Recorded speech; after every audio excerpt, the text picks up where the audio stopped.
Hey everybody, you are on the cutting edge and I'm Buck Wild. Fire hose of insanity is how one local DJ described the news coming out lately. I think it's a very apt way to put it. As always, I encourage you to do your own research and come to your own conclusions. Now let's get to the news.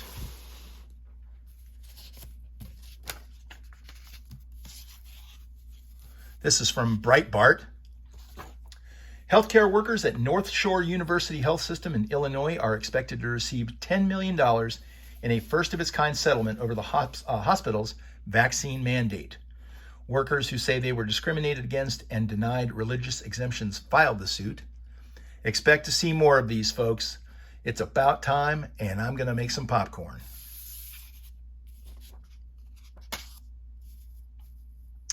From the Gateway Pundit, The Atlantic, a left-leaning publication, published a piece earlier this week claiming that the rosary, folks, is now a symbol of violent domestic extremism. The writer, Daniel Panneton, who's Canadian, compared the religious relic to an AR-15.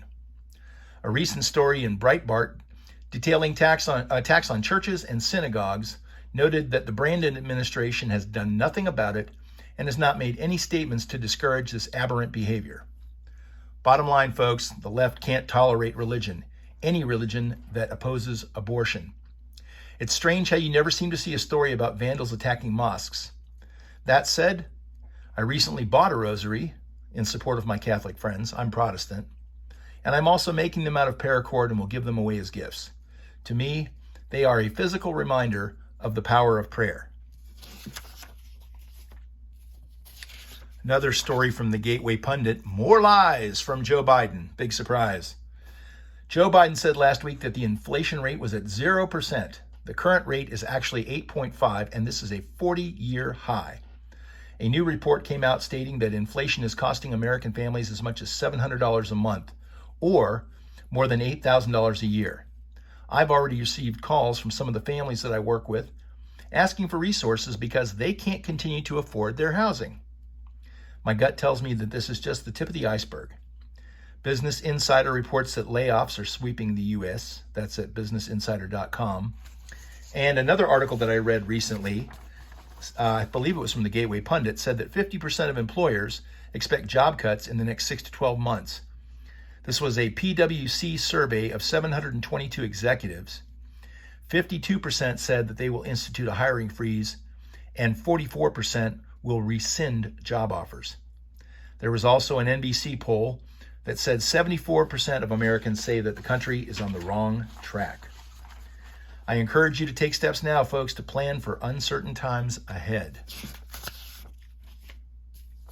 From Zero Hedge, the U.S. Army is expected to fall 40,000 troops short of their recruiting goals over the next 2 years.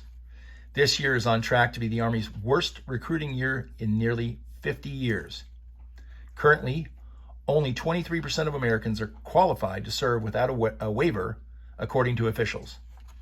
One soldier with over 15 years in the service lamented the policies on vaccine mandates, transgender issues, and opposition to the court's decision on Roe v. Wade. As much as 25% of those in service now could be discharged because they have refused the vaccine or asked for an exemption. Meanwhile, as I've noted before, Russia continues its offensive in Ukraine. China is preparing to invade Taiwan, and they are both making hypersonic missiles, while those in charge at the Pentagon seem more concerned about having drag shows at military bases. Finally, just to put a big L on Alec Baldwin's forehead, the FBI has officially determined what we already knew, that Alec Baldwin pulled the trigger of the gun which killed Helena Hutchins and injured one other crew member. However, don't expect Baldwin to take any responsibility. He complained that this has ruined his career. As with other entitled people like himself, it's always about them. Miss Hutchins is dead. Regardless of who is responsible, she will never produce any more films. Well, folks, like I said before, we are currently in the book of James at my church, my men's group.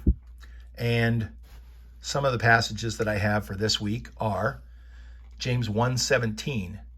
If any of you lacks wisdom, I think I fall into that category, Ask God, for he gives generously to all.